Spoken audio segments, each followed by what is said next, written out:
लालची ननद। कहानी एक ऐसे परिवार की है जहां रंजू अपने पति संजय और बेटी सृष्टि और बेटे आकाश के साथ रहा करती थी। रंजू बेटी को बहुत प्यार करती थी। क्या माँ, सारा दिन घर के अंदर ही रहती हो? जरा बाहर निकल कर तो देखो, औरतें कितनी स्मार्ट है। अरे बेटा, मैं बाहर जाऊंगी तो घर का काम कैसे होगा? माँ, घर के काम के लिए नौकरानी रख लो ना।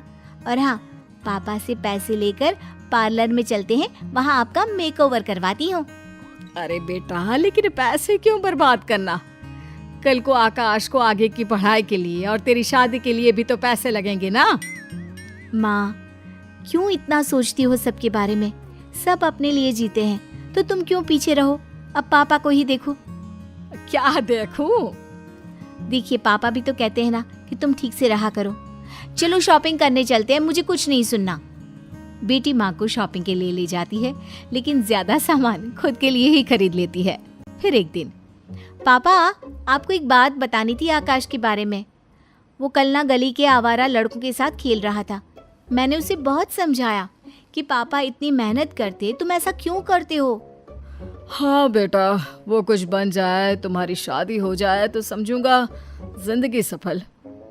पापा, आपकी तो जिंदगी सफल ही है, और भाई की भी। शहर के सबसे महंगे एरिया में आपका घर है, जो बाद में भाई का हो जाएगा। आपको क्या दिक्कत है पापा? अरे बेटा, घर की ईंट थोड़ी ना खाएंगे, कम से कम बेटा कुछ कमाने लायक तो बन जाए। एक रोज, माँ, पिताजी, मैं आप लोगों को किसी से मिलवाने लाई हूँ। ये मयंक है, मैं इससे शादी करना चाहती हूँ। पर पापा, ये ना अभी सेटल नहीं है। सृष्टि, अभी कैसे तुम्हारी शादी करवा दे? अभी तो तुम्हारी पढ़ाई खत्म हुई है, कुछ काम कर लो, करियर बनाओ कुछ। देखो, मैं ऐसे शादी नहीं करवा सकता। कोई भी शादी के लिए नहीं मानता, तो एक दिन सृष्टि मयंक के साथ भाग जाती है, जिसके दुख में उसके पिता की मृत्यु हो जाती है। माँ, संभाल अपने आप को, कुछ खा ले, सारा दिन रोती रहती है। बेटा, तेरे पापा के बिना कैसे रहूंगी? और फिर तू भी तो कोई काम नहीं करता, कैसे चलेगा हम लोगों का घर? अब तू चिंता ना कर माँ, मैं कोई ना कोई काम जरूर करूंगा। फिर हम लोगों के पास इतना बड़ा घर है, इसका एक पार्ट हम लोग किराए पर चढ़ा देते हैं। माँ को बेटे की बात जम जाती है और फिर दोनों ठीक से रहने लगते हैं कि एक दिन, मत देख तो, सृष्टि आई है। सामने सृष्टि खड़ी होती है। उसकी हालत खराब होती है। सुंदर से दिखने वाली सृष्टि बिल्कुल नौकरानी जैसी लग रही होती है। माँ, मुझे माफ कर दे, मेरे कारण पापा नहीं रहे। माँ पहले तो सृष्टि से बात नहीं करती, लेकिन बेटे के समझाने पर वो उसे गले लगाकर रोने लगती है। तू कहाँ थी और वो मयंक कहाँ है? वो घर पर है, वो कोई काम नहीं करता तो नौकरी भी मैं ही करती हूँ। पापा के बारे में कल ही पता चला तो रहा नहीं गया माँ। कोई बात नहीं बेटा, किस्मत का लिखा कौन बदल सकता है। सृष्टि अब आए दिन माँ के पास रहती और उसके कान भरती। क्या माँ, तो भाई की शादी करा देना किसी पैसे वाले घर में। उसको जो दहेज मिलेगा उससे एक और घर खरीद ले। ये घर बेचकर अपने पास पैसे रख। कल को बहू आ जाएगी तो पैसे पैसे के लिए तरस ना जाए तू। अरे नहीं नहीं, आकाश मेरा ख्याल रखता है, वो ऐसा नहीं करेगा। माँ, बीवी के आने के बाद ना सब बदल जाते हैं, बाकी तेरी मर्जी। पर कहते हैं ना, रोज रोज एक ही बात को कान में डाला जाए तो वो एक दिन सच हो ही जाती है। देख आकाश, तेरी शादी हो चुकी है, तू ना अब अपनी बीवी को लेकर अलग हो जा। माँ, कैसी बात कर रही हो? मेरी कमाई इतनी है नहीं कि मैं कोई अच्छा मकान ले सकूं। अरे तो जाकर किसी झोपड़पट्टी में रह ले, लेकिन निकल यहाँ से। माँ के कहने पर आकाश अपनी बीवी के साथ अलग चला जाता है। उसके जाने के बाद सृष्टि माँ के पास आती है। माँ, ये है ठाकुर जी, वो इस घर की अच्छी कीमत देने को तैयार हो गए हैं, ये ले पैसे। बेटी घर बिकवा देती है। घर बिक जाने के बाद, कल इस घर को खाली करना है, लेकिन सोच रही हूँ कि जाऊंगी कहाँ। कहाँ का क्या मतलब होता है माँ? मेरे साथ मेरे घर, वो घर भी तो तेरा ही है ना। और फिर सृष्टि माँ को लेकर अपने घर आ जाती है। रात को, मयंक, अब तो हम लोगों के अच्छे दिन शुरू हो रहे हैं। माँ के पास बहुत सारा पैसा है, हम रोज अपने सारे शौक पूरे करेंगे। अगले रोज माँ, वो किराए के मकान का किराया देना बड़ा मुश्किल हो रहा है। सोच रही हूँ अपना एक मकान ले लूँ। डाउन पेमेंट दे देती तो ईएमआई तो मैं देती रहूँगी जैसे किराया दे रही हूँ। हाँ हाँ, ले ले बेटा, अब जो है तुम लोगों का ही तो है। वैसे मैं कुछ दिनों के लिए ना आकाश के पास जाने का सोच रही थी, बहुत याद आती है उसकी। क्या माँ, पागल हो गई हो? लाचार बना देंगे वो लोग तुमको, भिखारी की तरह रास्ते में छोड़ देंगे। नहीं माँ, तू नहीं जाएगी। सृष्टि माँ को भाई के पास जाने ही नहीं देती और किसी न किसी बहाने से उससे पैसे लेती रहती है। माँ, वो कार खरीदनी है, जरा पैसे मिल जाते तो। अरे बेटा, अब तो सारे पैसे खत्म हो गए हैं, थोड़े पैसे हैं वो तो मेरे पास रहने चाहिए ना। अरे तो मैं हूं ना माँ, तेरे रहने खाने पीने सबका जिम्मा तो मैंने ले रखा है, अब उसी का बिल समझ कर ही दे दे पैसे। माँ क्या करती, सारे पैसे बेटी को देकर खाली हो जाती है। फिर एक रोज, अरे माँ क्या हो गया, आज सोकर नहीं उठी, नाश्ता भी नहीं बनाया, और ये इतनी खांसी क्यों आ रही है तुझे? पता नहीं बेटा, कल तो खांसी से खून भी आया था, डॉक्टर को दिखा देना जरा। खून? माँ, मुंह से खून आना सही नहीं है। मैं एक काम करती हूँ, मयंक से बात करती हूँ। शाम को सृष्टि पति से बात करती है। अरे ये तो खतरनाक बीमारी के लक्षण है सृष्टि, माँ के इलाज में तो बहुत सारे पैसे लग जाएंगे। अब अरे लगने दो ना पैसे, वो पैसे लगाएगा इनका बेटा। मैं कल ही माँ को भाई के पास छोड़ाऊंगी। अगले दिन, माँ तुझे आकाश की याद आ रही थी ना, चल मैं तुझे ले चलती हूँ। हाँ बेटा, पता नहीं जिंदगी कितनी है, कुछ दिन उसके साथ भी रह लूं। बेटी माँ को लेकर भाई के घर जाती है, लेकिन वहाँ पर भाभी कहती है, वाह दीदी, जब तक माँ के पास पैसे थे अपने पास रखा, घर बिकवा दिया, सारा पैसा ले लिया। पता है मुझे कैसी हालत थी आपकी जब भागकर शादी की थी। अब माँ को हम लोगों के दरवाजे छोड़ रही है। अरे जाइए यहाँ से और इन्हें भी ले जाइए। तभी वहाँ आकाश आ जाता है। अरे माँ, कैसी हो माँ? सुगंधा की तरफ से मैं माफी मांगता हूँ। आओ ना अंदर, आओ सृष्टि। देख भाई, माँ की तबीयत ना ठीक नहीं है, इनको अच्छे से डॉक्टर के पास ले जाना। और हाँ, माँ को कुछ होना नहीं चाहिए, मेरी नजर रहेगी तुझ पर। वाह जी वाह, अब नजर रखोगी। अरे इतनी चिंता है तो साथ ले जाओ ना। तभी आकाश बीवी को जोर से डांटता है, ये माँ है मेरी, तुम्हारी हिम्मत कैसे हुई माँ और बहन से ऐसे बात करने की? माँ की आंखों से पानी आ जाता है। जिस लड़की ने अपने आगे अपने पिता की इज्जत को भी नहीं रखा और चालाकी से अपना मायका खत्म करने की कोशिश की, ऐसी लड़की के कारण मैंने अपना इतना अच्छा बेटा छोड़ा। मुझे माफ कर दे बेटा। ये क्या बात हुई सुनील? कभी तो मुझसे भी कुछ पूछ लिया करो। आज शाम मुझे बहुत काम है, मुझसे पूछे बिना तुमने हाँ क्यों बोला? ओहो, तो अब पूरे दिन घर में खाली ऐश करने पर भी मैं तुमसे पूछूं कि बिजी तो नहीं हो? अरे फालतू का मेलोड्रामा नहीं चाहिए मुझे, टाइम से तैयार रहना। उसे सच में आज बहुत काम है बेटे, तू अकेले चला जाना। पहले पैसे कमा कर इनके खर्चे उठाओ और फिर नाटक देखो जरा।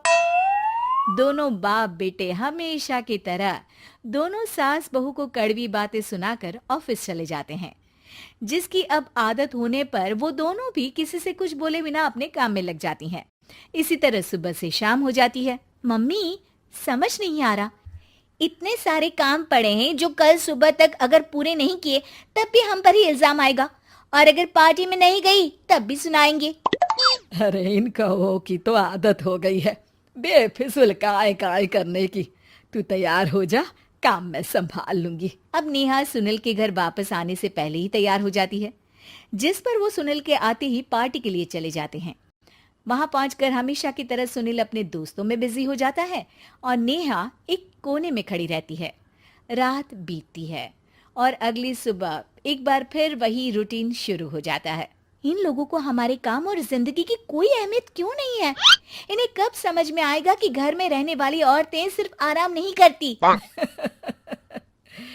बेटा, मेरी तो उम्र बीत गई यही सोचते हुए, पर आज तक ना वो बदले और ना जवाब मिला। लेकिन माँ, समय हमेशा एक जैसा नहीं रह सकता, इन्हें बदलना होगा। सुबह से शाम होती है और फिर रात। इसी तरह दिन बीतने लगते हैं। एक शाम सुनील और उसके पापा ऑफिस से जल्दी घर वापस आते हैं। तब हमें पार्टी में जाना है, सूट प्रेस करके दे दो और जल्दी तैयार हो जाओ। अरे तुम भी और घंटों मत लगाना, समझे? इसके आगे नेहा या सास को बोलने का कोई भी मौका ना देते हुए दोनों वहां से चले जाते हैं। कुछ देर बाद चारों पार्टी में पहुंच जाते हैं। यहाँ सब समझदार और पढ़े लिखे लोग हैं, कोई बेवकूफी करके मेरी नाक मत कटवाना।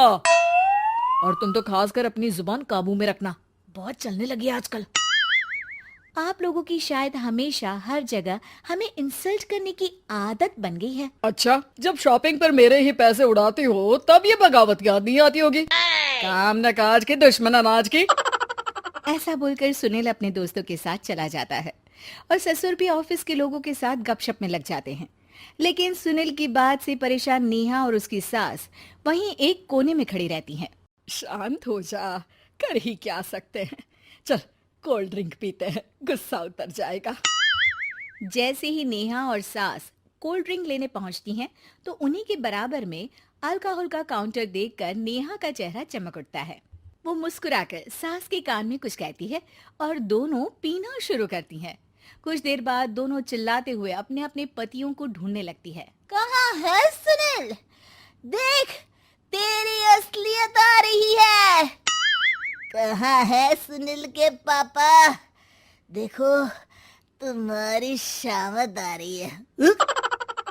ये नजारा देखकर पार्टी वहीं थम जाती है। सब लोग उन्हें ही देखने लगते हैं। ये है मेरे पति। अरे काहे के पति? इनसे शादी करके तो मेरी किस्मत है फूटी। और ये मेरे पति, जिन्हें पति बोलने में मुझे आती है शर्म बड़ी। चलो आज आप लोगों को इनके असली रूप से मिलाते हैं, जिसमें ये अपनी पत्नियों की रत्ती भर भी इज्जत नहीं करते। हर समय उन्हें खरी खोटी सुनाते रहते हैं। हर जगह बिना मौका और माहौल देख उनकी सेल्फ रिस्पेक्ट की धज्जियां उड़ाते रहते हैं। क्या बोलते हो कि घर में रहकर हम करते ही क्या है? अगर ऐसी बात है तो कल से खुद अपने कपड़े धोना, प्रेस करना, सब्जी खरीदना, खाना बनाना और पसंद ना आने पर दोबारा बनाना, जैसे हम करते हैं ना।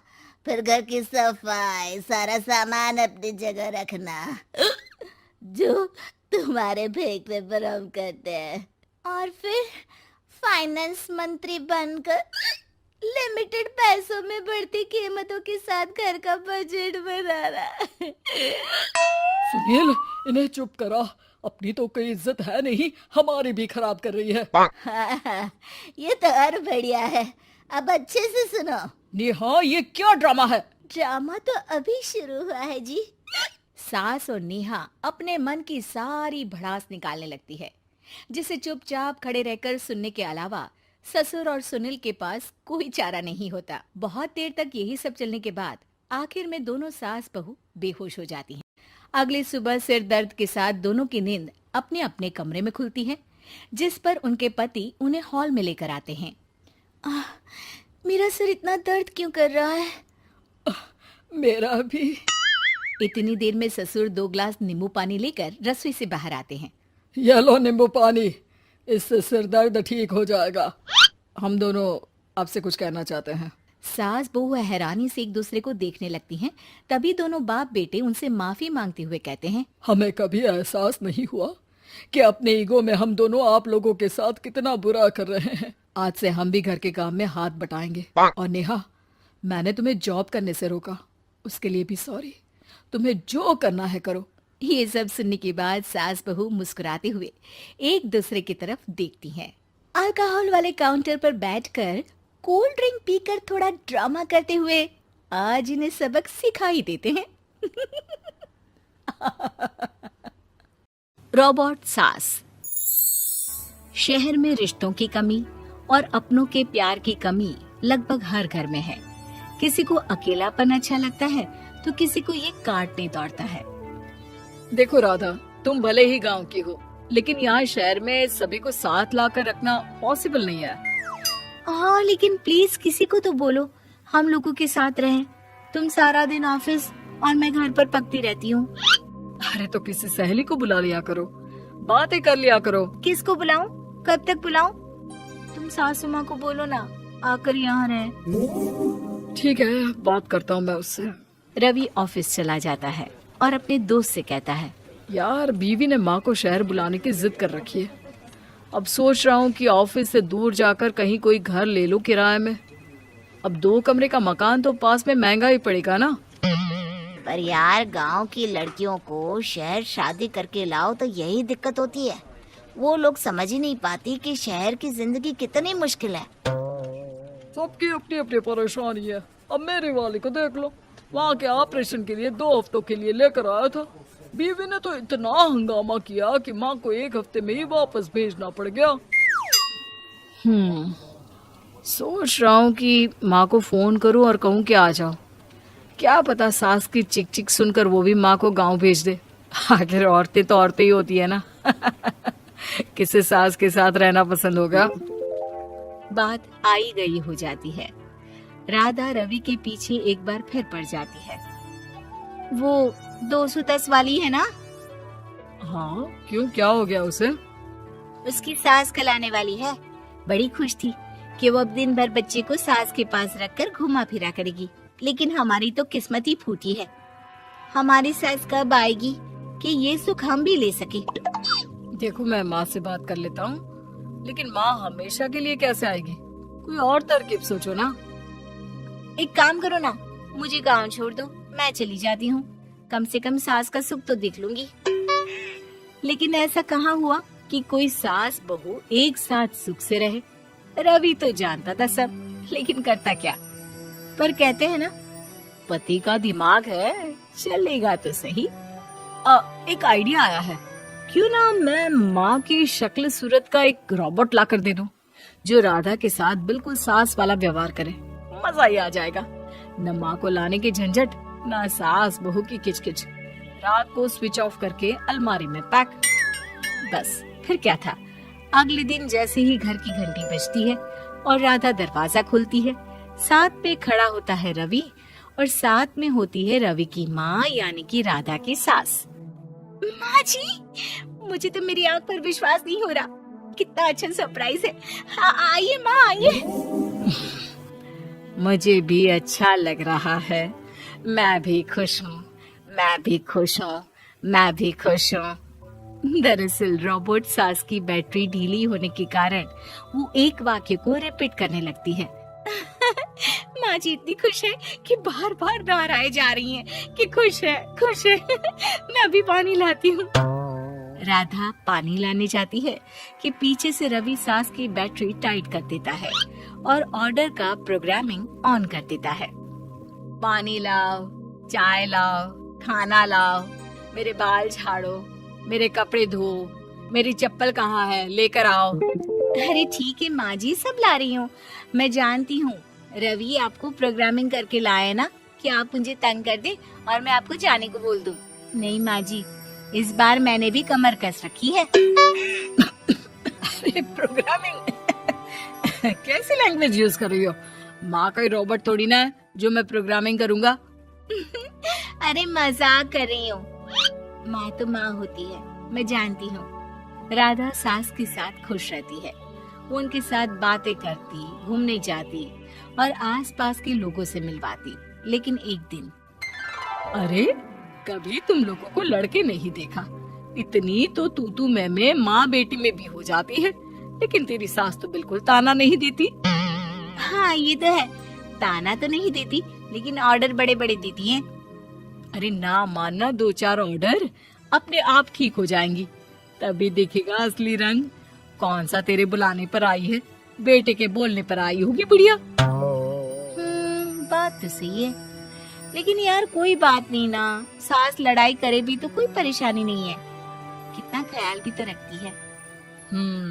ये तो है, लेकिन तेरी सास तो बिल्कुल नहीं लड़ती। ये कैसे? खैर मुझे क्या। पड़ोसन तो चली जाती है, लेकिन राधा के मन में सवाल छोड़ जाती है कि ये सास है भी कि नहीं। रात में राधा रवि से कहती है, मैं ना माँ जी के पैर दबा कर आती हूँ। अरे लेकिन वो तो मैंने अलग कर दिया है। क्या क्या कैसे कहा? नहीं, मेरा मतलब कहाँ कभी माँ का पैर गांव में रहा करता था, तो मैंने काट कर मतलब माँ को शहर ले आया ना। Okay okay. रवि चैन की सांस लेता है कि चलो कुछ तो बहाना मिला, लेकिन कब तक। रवि रोज माँ के पैर दबाने के बहाने रॉबर्ट को कमरे में ले आता और डिसमेंटल करके रख देता। एक रोज, मैं आज माँ जी की कोई बात नहीं मानूंगी, देखती हूँ कैसे नहीं लड़ती। अरे ऐसी भी सास किस काम की जो खटर पटर ना करे। सास का डिमांड मोड ऑन होता है। खाना दे दो, पानी दे दो, नाश्ता चाहिए। लाई माँ जी। मैं ना देने वाली खाना पानी। लेकिन समय बीतता जाता है। दोपहर और फिर शाम और फिर रात। बहू सास को कुछ नहीं देती, लेकिन रॉबर्ट सास कुछ नहीं कहती। रात को जब रवि घर आता है, राधा रो रही होती है। अरे क्या हो गया? तुम्हारी माँ ने मुझसे लड़ाई की, खूब खरी खोटी सुनाई। मैंने तो आज सुबह से खाना भी नहीं खाया है। रवि समझ जाता है कि राधा झूठ बोल रही है, क्योंकि खरी खोटी वाली प्रोग्रामिंग तो उसने की ही नहीं थी। मैं माँ से बात करता हूँ, तुम परेशान मत हो। रवि रॉबर्ट माँ को लेकर कमरे में चला जाता है। वो उसे डिसमेंटल करके रख ही रहा होता है कि राधा, चलकर देखती हूँ माँ जी कहीं रवि को मेरे खिलाफ भड़का तो नहीं रही है। वो जैसे ही कमरे के अंदर जाती है, डर जाती है। सास के पुर्जे पुर्जे अलग थे। रवि, ये क्या है? ये माँ रॉबर्ट थी, तुमने ऐसा क्यों किया रवि? कुछ नहीं राधा, मैंने जितना अपने दोस्तों से सुना था कि शादी के बाद वैसे तो सब ठीक रहता है, लेकिन जब माँ और बीवी लड़ते हैं तो पति का बुरा हाल कर देते हैं। और मैं ना सुकून से रहना चाहता था, बस इसलिए। लालची बेटी। सुधा और उसका भाई दिनेश किसी तरह गरीबी में पले बढ़े। दिनेश बड़ा होकर छोटा मोटा काम करता और अपना घर चलाता। बेटा दिनेश, किसी तरह अपनी बहन की शादी करवा दे। बड़ी हो गई है लेकिन अभी तक घर पर बैठी है। ठीक है माँ, मैं कोई लड़का देखता हूँ। थोड़े दिनों में दिनेश को एक लड़का मिलता है जो बहुत बड़े बंगले में ड्राइवर का काम करता था। माँ, एक अच्छा लड़का मिला है। वो पास के बड़े बंगले में ड्राइवर है, खूब अच्छी गाड़ी चलाता है। वो सुधा को खूब खुश रखेगा। अरे वाह भैया, फिर तो वो मुझे 4 चक्के में घुमाएगा भी। हाँ, क्यों नहीं घुमाएगा, जरूर घुमाएगा। अरे बेटा तू चल, उन लोगों के घर हम लोग जाकर बात कराते हैं। दिनेश और माँ सुरेश के घर जाते हैं। वहाँ उन लोगों की खूब आवभगत होती है। हम लोगों ने तो दिनेश को देखकर ही सोच लिया था, जिसका भाई इतना संस्कारी और सभ्य है तो बहन कैसी होगी। लेकिन फिर भी एक बार सुधा से मिल लेते हैं। हाँ, अब तो बस शादी के बाद यही मिलना होगा, है ना? आप लोगों की कोई मांग हो दहेज के लिए तो? अरे नहीं दिनेश जी, मैं तो खुद मेहनत करके एक एक चीज घर की बना रहा हूँ। बस घर में शांति रहे, यही मैं चाहता हूँ। दिनेश और माँ बहुत खुश होकर घर आ जाते हैं। अरे सुधा, तेरी तो किस्मत ही खुल गई है। क्या लड़का है। माँ भी उसकी बहुत अच्छी है। कितने सीधे लोग हैं। माँ, घर में क्या क्या था? कितना बड़ा घर था? रंगीन टीवी थी ना? और लड़की की माँ ज्यादा चपर चपर तो नहीं कर रही थी ना? नहीं सुधा, ये सब तो नहीं था, लेकिन लड़के ने वादा किया था कि वो मेहनत करके सब कुछ घर में ले लेगा। बस उसे एक अच्छी लड़की चाहिए जो घर में शांति रखे। क्या? कुछ भी नहीं था? नहीं नहीं, मैं ऐसे घर में नहीं करूंगी शादी। यहाँ भी परेशानी, ससुराल जाओ तो वहाँ भी परेशानी। अरे परेशानी रहना है तो मैं अपने घर में क्यों ना रानी बनकर रहूं? किसी और के घर में नौकरानी बनकर परेशान रहने से तो वही अच्छा है ना? अरे कैसी बात कर रही है बेटा? कल को दिनेश की भी शादी होगी, भाभी आएगी, तो क्या तुम सर पर बैठी रहोगी? तो क्या ये घर मेरा नहीं है माँ? और कल को किसी और को आना है तो इस चक्कर में मैं कहीं भी चली जाऊं? वो कहीं भी नहीं, ससुराल होने वाला है तेरा सुधा। लेकिन सुधा नहीं मानती। पर माँ क्या करती? बेटी को घर पर तो नहीं बिठा सकती थी। दिनेश, पूछ अपनी बहन से क्या करे कि वो शादी कर ले। दिनेश बहन से पूछता है कि वो शादी के लिए क्या चाहती है। मुझे महंगा रंगीन टीवी, फ्रिज और एसी लेकर दोगे तो मैं करूंगी शादी। दिनेश क्या करता, इतना पैसा कहाँ से लाता। वो शांत होकर बाहर चला जाता है। वो रास्ते में जा रहा होता है कि उसे एक लड़की मिलती है जो सड़क के बीच में खड़ी होती है। अरे ये लड़की ऐसे क्यों खड़ी है? सामने से बस आ रही है, कहीं उसे कुचल देगी। ए लड़की, हटो वहां से। ए लड़की। दिनेश लड़की का हाथ पकड़कर उसे बस के सामने से हटा देता है। क्या हो गया? तुम आत्महत्या क्यों कर रही थी? क्यों बचाया आपने मुझे मर जाने देते? वैसे भी आज नहीं तो कल मरना ही तो है मुझे। अरे ऐसी बात क्यों कर रही हो? बताओ मुझे, क्या कर सकता हूँ तुम्हारे लिए? नहीं, मेरे लिए कोई कुछ नहीं कर सकता। मेरे माता पिता मेरी शादी एक बड़ी उम्र के आदमी से करवा रहे हैं। क्यों? क्या वो गरीब है? नहीं, उन लोगों के पास काफी पैसा है, लेकिन मैं काली हूं ना, इसलिए कोई मुझसे शादी करने को तैयार नहीं है। पर मैं एक बड़ी उम्र के आदमी के साथ शादी नहीं कर सकती। तभी वहां उस लड़की का भाई और पापा आ जाते हैं। चलो मेधा, वहां तुम्हारा दूल्हा बारात लेकर खड़ा है और तुम। नहीं, मैं उससे शादी नहीं करूंगी। वो बहुत बड़े हैं। वैसे भी मैं इनसे प्यार करती हूँ। दिनेश हैरान रह जाता है। तो ये तुमसे शादी करने को तैयार है? दिनेश लड़की को मजबूर देखकर हाँ कर देता है। अब क्या, पूरे धूमधाम से दिनेश की शादी मेधा से हो जाती है। शादी के बाद देखो, मैंने सोचा नहीं था कि ऐसे मेरी शादी हो जाएगी। तुम बड़े घर की हो, मैं कोशिश करूंगा कि तुम्हें सारे ऐशो आराम दे सकूं। मैं और कड़ी मेहनत करूंगा। नहीं नहीं, मुझे ये सब की जरूरत नहीं है। मैं तो तुम्हें थैंक्स कहना चाहती हूँ कि तुमने मेरा जीवन खराब होने से बचा लिया। दिनेश और मेधा बात कर ही रहे थे कि बाहर सुधा की आवाज आती है। भैया जल्दी बाहर आओ, देखो माँ को क्या हो गया। दिनेश और मेधा बाहर आते हैं जहाँ माँ जमीन पर गिरी होती है। क्या हुआ माँ को? माँ को तुरंत डॉक्टर के पास ले चलते हैं। दोनों माँ को लेकर डॉक्टर के पास जाते हैं जहाँ डॉक्टर कहते हैं, अरे इन्होंने तो बहुत सारा टेंशन लेकर रखा है। दिमाग सारा दिन चलता रहता है शायद इनका। ज्यादा सोचने से इन्हें चक्कर आ गए हैं और ये गिर गई। क्यों बहन जी, क्या चिंता है आपकी? मेधा को लगता है कि सास उसके कारण परेशान है। तभी सास कहती है, अरे मेरी बेटी बड़ी हो रही है, लेकिन उसकी लालच के कारण वो अभी तक घर में बैठी है। अच्छे अच्छे रिश्तों को मना कर रही है। अब जो हैसियत हम लोगों की है उतना ही तो कर पाएंगे ना। ये तो देखिए आपके घर का मामला है, लेकिन ज्यादा सोचने से तबीयत खराब हो सकती है। सभी घर आ जाते हैं।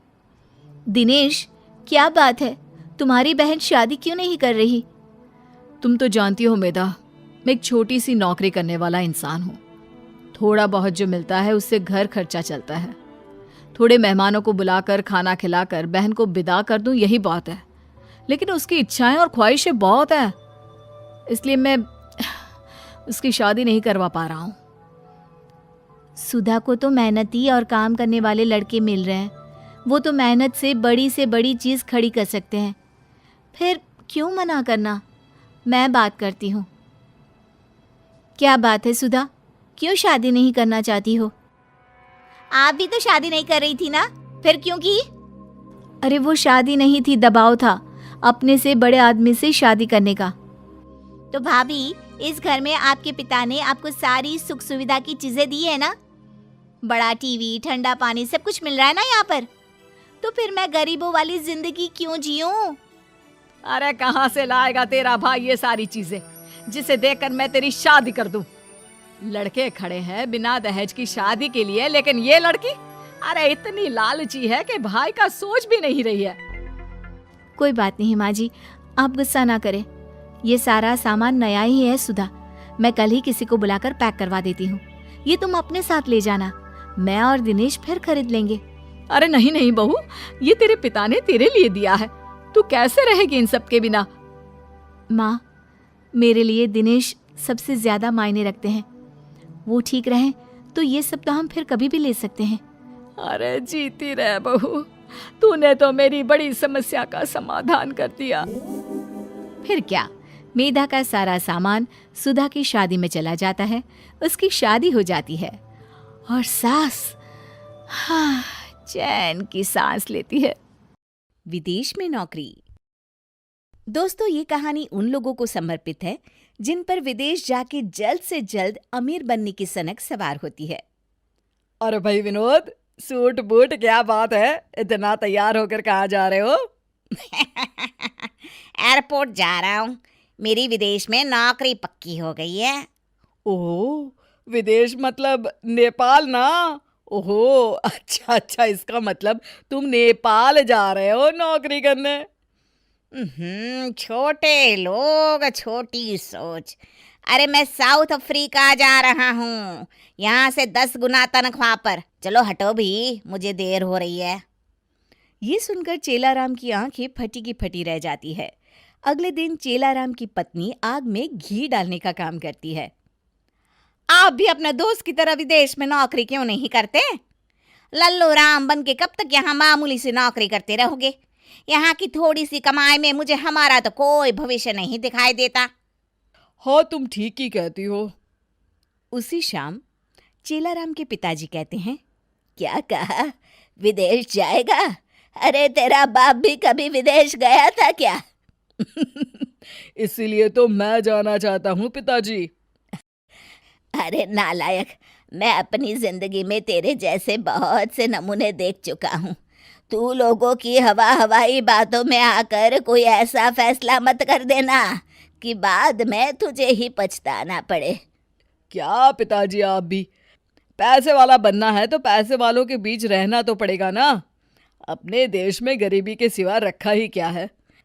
यहाँ तो लोग सिर्फ जिंदगी काट रहे हैं, मुझे तो जिंदगी जीनी है। अरे बहू, अब तू ही समझा इस नालायक को। अब बाबूजी, इन्होंने विदेश जाने का फैसला करके ठीक ही तो किया है। अरे आप बेकार में अपना सर खपा रहे हैं, ये दोनों मिले हुए हैं, समझा के कोई फायदा नहीं। थोड़ी देर बहस के बाद चेलाराम के पिताजी बेटे की जिद के आगे हार जाते हैं। जल्दी से विदेश चलने की तैयारी कर लीजिए और वहां जाकर ना मैं भी नौकरी कर लूंगी, फिर तो हमारी कमाई दुगनी हो जाएगी। इस तरह चेलाराम अपनी पत्नी और बेटे को लेकर विदेश चला जाता है। चेलाराम को एक कंपनी में किसी तरह नौकरी मिल जाती है। ये देखो कितना बड़ा घर है चेलाराम, तुम यहाँ आराम से रह सकते हो, यहाँ तुम्हें कोई तकलीफ नहीं होगी। अरे ये अंग्रेज हिंदी कैसे बोल रहा है? अरे हिंदी चैनल है तो हिंदी ही बोलूंगा ना। बात तो तुमने सही कही, हमें घर पसंद है, बहुत पसंद है। हाँ। इस तरह चेलाराम अपने परिवार के साथ विदेश में रहने लगता है। लेकिन कुछ दिनों के बाद ही चेलाराम का सच्चाई से सामना होने लगता है। घर के काम करने के लिए वो एक काम वाली बाई को बुलवाते हैं। हाँ तो रीटा बाई, तुमने सारा घर देख लिया ना, कल से तुम यहाँ काम पे आ जाना। अच्छा, तुम तनख्वाह कितनी लोगी? अब जो सबसे लेती हूँ वही आप भी दे देना। महीने के सिर्फ 20,000, 20,000 रुपए। बाप रे, 20,000 रुपए? दिमाग खराब हो गया है क्या? अरे इतने रुपए में तो हमारे इंडिया के मोहल्ले की सारी बाइयों को काम पर रखा जा सकता है। इसीलिए तो वो इंडिया है और ये अमेरिका। मैं तो महीने के 20,000 ही लूंगी, मंजूर हो तो यस बोलो। नहीं, माफ करना, हमें बिल्कुल मंजूर नहीं है। तुम जा सकती हो, हमें दूसरे खर्चे भी तो देखने हैं। इस तरह बच्चों को संभालने के साथ साथ घर के सारे काम गौरी को ही करने पड़ते हैं। दूसरी तरफ कई कोशिशों के बावजूद भी गौरी की नौकरी नहीं लगती। कुछ दिनों के बाद, सुनिए जी, पैसे दीजिए, बाजार से राशन ले आती हूँ, घर में कुछ भी नहीं है। अरे अभी 4 दिन पहले ही तो इस घर में राशन आया था। इतने पैसे तुम खाने पीने में खर्च करोगी तो कैसे गुजारा होगा? अरे तो मैं क्या करूं, ये अंग्रेज बड़े चालाक हैं, हर चीज पर मनमानी कीमत लगाकर बेचते हैं। यहाँ सब्जियों के दाम तो आसमान छू रहे हैं। अरे जो गन्ने अपने देश में 20 रुपए में मिल जाते हैं, यहाँ उन पर स्टिकर लगाकर ये लोग 200 रुपए में बेच रहे हैं। अब मजाक चल रहा है क्या? हाय राम, यहाँ तो हर तरफ लूट मची है। अरे बच्चों की पढ़ाई को ही ले लो, इतनी महंगी कि पूछो मत। मेरी तो कुछ समझ में नहीं आता। अरे यहाँ तो सड़क पर चलना भी मुश्किल है। आए दिन पुलिस मेरी गाड़ी का चालान काट देती है। इंडिया में तो 100 रुपये में बात बन जाती थी। तभी दरवाजे पर मकान मालिक हैरी आ जाता है। चलो राम, आज एक तारीख है, इस घर का किराया निकालो, पूरे 30,000, 30,000 रुपए। अरे हैरी, ये तुम क्या कह रहे हो? हमारे बीच तो इस मकान का किराया 25,000 तय हुआ था। अरे वाह, पानी बिजली मेंटेनेंस के पैसे क्या मेरे पिताजी भरेंगे? सीधी तरह 40,000 निकालो, वरना ये घर अभी के अभी खाली कर दो, समझे? पैसे देने के अलावा चेलाराम के पास और कोई रास्ता नहीं होता। आखिरकार उसे पैसे देने पड़ते हैं। धीरे धीरे पैसों के अभाव में उनके घर का बजट बिगड़ता चला जाता है और छोटी छोटी चीजों के लिए भी उन्हें तरसना पड़ता है। बस बहुत हो गया, मैं तो इस जिंदगी से तंग आ चुका हूँ। अरे यहाँ 10 गुना कमाई है तो क्या हुआ, खर्चे भी तो 20 गुना है। अपने देश में काम करके थोड़ी बहुत बचत भी हो जाती थी, यहाँ तो उसकी भी कोई गुंजाइश नहीं है। आप ठीक कहते हैं जी, अपना देश अपना होता है। कम कमाई ही सही, लेकिन अपने परिवार के साथ रहने का सुख तो मिलता है। इस तरह चेलाराम हिंदुस्तान वापस लौट आता है। चलो अच्छा हुआ, मेरा खोटा सिक्का वापस लौट आया। दोस्तों, हमें उम्मीद है कि आपको हमारी ये कहानी पसंद आई होगी। कृपया हमारे चैनल को सब्सक्राइब करें और सभी अपडेट्स के लिए बेल आइकन जरूर दबाएं। और हाँ, वीडियो लाइक और शेयर करना मत भूलिएगा।